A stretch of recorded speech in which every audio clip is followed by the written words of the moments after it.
Cricket રસિકો જે દિવસની રાહ જોઈને બેઠા હોય એ દિવસ આજે આવી ગયો છે. ઇન્ડિયા પાકિસ્તાનની મેચ જે આજે યોજાવાની છે ત્યારે તેને લઈને સુરત શહેરના ક્રિકેટ પ્રેમીઓમાં ઉત્સાહપૂર્ણ માહોલ જોવા મળ્યો છે. લાલભાઈ સ્ટેડિયમ ખાતે પ્રેક્ટિસ કરતા નાના ક્રિકેટરો બાળકોમાં આત્મવિશ્વાસ અને દેશ માટે જીતનો દ્રઢ સંકલ્પ દેખાઈ રહ્યો છે. બાળકો એક સુરે અપીલ કરી રહ્યા છે કે જીતશે તો ઇન્ડિયા જ જીતશે. ભારતની જીત થાય તો ફટાકડા અને ભવ્ય ઉત્સવની તૈયારીઓની પણ આગાહી છે. વરસાદની સંભાવના હોવા છતાં લોકો પ્રાર્થના કરી રહ્યા છે કે મેચ સંપૂર્ણ રીતે રમાય. આજે રવિવાર અને મહાશિવરાત્રિના પાવન પર્વને કારણે પરિવાર અને મિત્રો સાથે મેચ જોવાની ખાસ તૈયારીઓ જોવા મળી રહી છે. શહેરના વિવિધ વિસ્તારોમાં સ્ક્રીન અને પ્રોજેક્ટર દ્વારા લોકો મેચ નિહાળવાની વ્યવસ્થા કરી રહ્યા છે.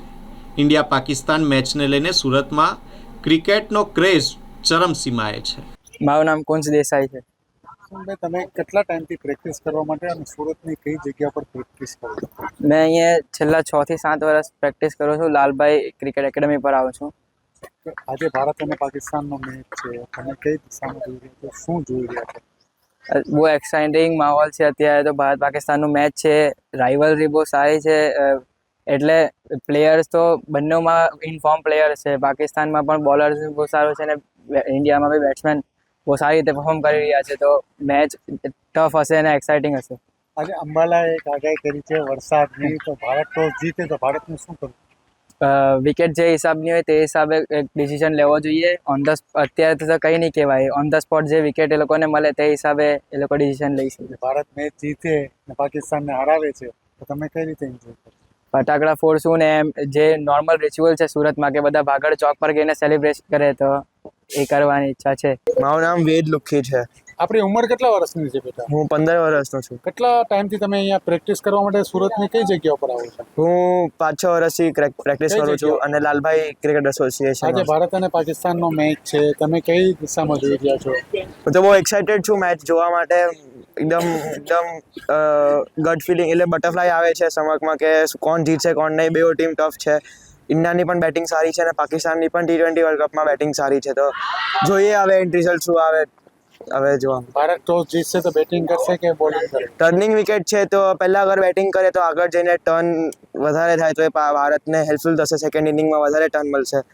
અને અત્યારે વરસાદ છે તો અગર લગભગ પહેલાં બેટિંગ કરે તો પછી થાય. અત્યારે વરસાદની આશા છે થોડીક, તો હવે એ હોપ કરીએ કે વરસાદ ના આવે ને અમને મેચ જોવા મળે ને અમે 8-1થી રાઇવલરી જીતી જઈએ. જ્યારે ભારત જીતશે તો તમે કઈ રીતે એન્જોય કરશો?